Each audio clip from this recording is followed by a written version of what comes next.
नमस्कार.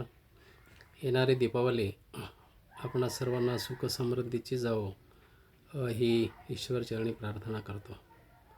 मित्रांनो, काही दिवसापूर्वी निवडणूक आयोगाचं एक आव्हान तुम्ही ऐकलं असेल किंवा वाचलं असेल.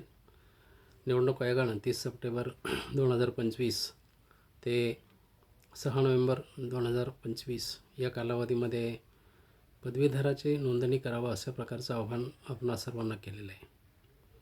लोकशाहीमध्ये निवडणुका ह्या महत्त्वाच्या असतात आणि त्या दृष्टिकोनातून विधान परिषद निवडणूक 2026 नोव्हेंबरमध्ये होऊ घातलेली आहे. त्या निवडणुकीची पूर्वतयारी म्हणून मतदार नोंदणीची कारवाई सध्या सुरू आहे.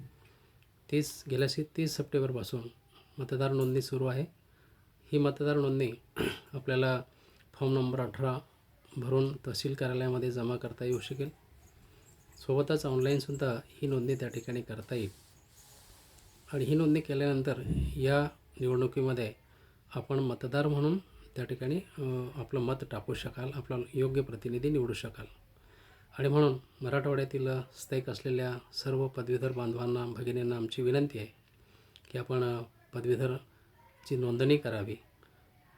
1 नोव्हेंबर 2022 पूर्वी आपली पदवी असली पाहिजे.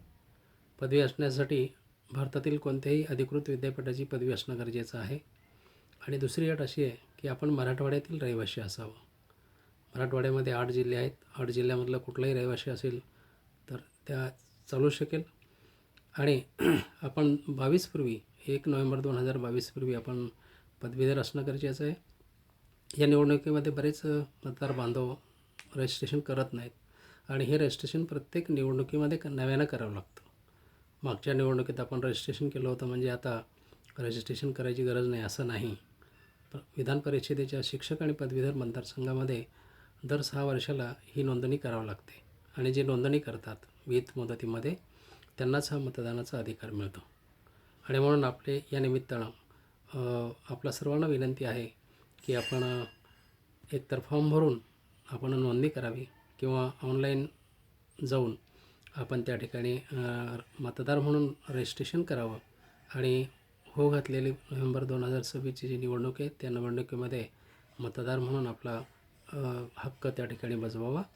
लोकशाही मध्ये हे अपेक्षित असतं.